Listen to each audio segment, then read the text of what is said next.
Thank you very much, Chairman, and thank you, Madam Rajavi, for your inspiring words, as usual, today.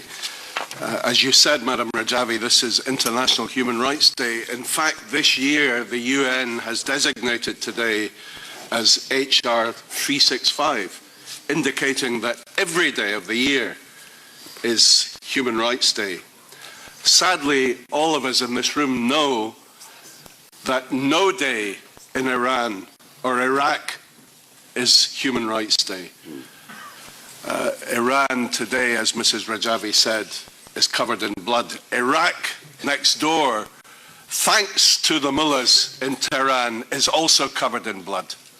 5 years ago, when I was elected as chair of the delegation for relations with Iraq in this House, I was told by many officials and by ambassadors, your job is to cement good relations between the European Parliament and Iraq, to build a good sympathetic relationship.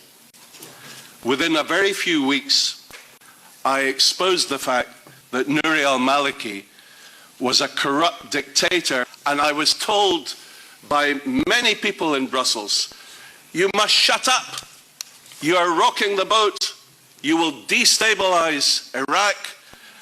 And because Iran insisted and America and Britain backed the appointment, the re-election fraudulently of Nouri al-Maliki, you could even destabilize the nuclear talks in Tehran.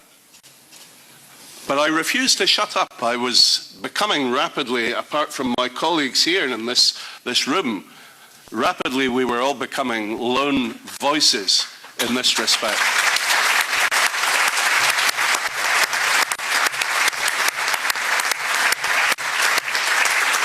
You know, Maliki called a press conference in Baghdad to accuse me of being an enemy of Iraq and a liar. He then sent an envoy from Baghdad to my office here in the European Parliament to ask me what it would take to make me shut up. And I said, what it would take will be your resignation and your indictment for crimes against humanity.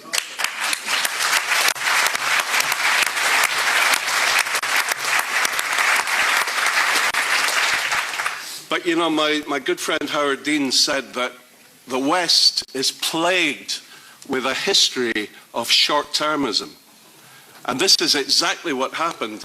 5 years ago, Maliki lost the election to Ayad Alawi by 2 seats. But Iran said, we have a red line against Ayad Alawi because he is always complaining about Iraqi interference in Iranian interference in Iraq. So we no way will allow him to become the Prime Minister.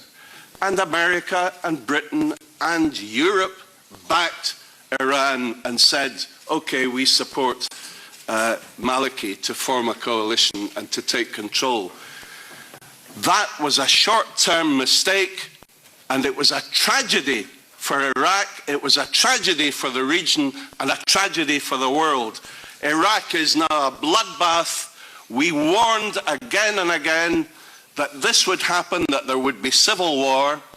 Now, Haider al-Abadi, the new Prime Minister, says that there are over 1 million armed militia, Shiite militia, active in Iraq, backed, financed, and very often led by the Quds Force from Iran, waging sectarian war on the Sunni population.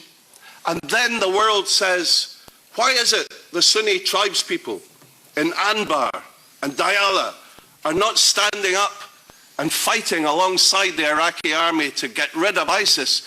Because the Sunni people think that the Shiite militia are worse than ISIS.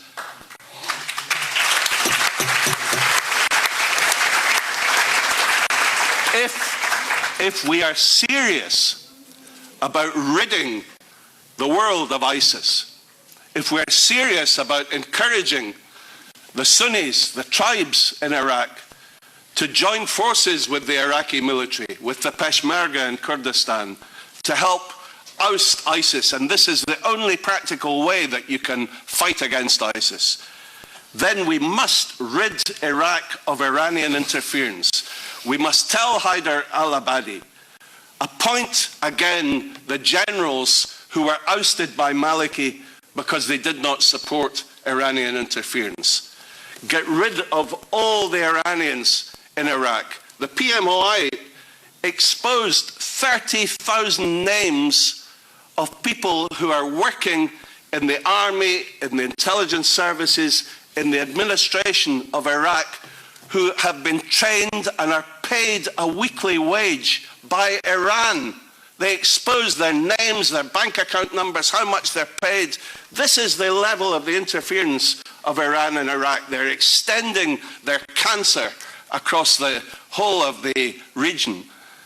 And 12 years later, since the PMI exposed the fact that they were developing nuclear weapons, we have just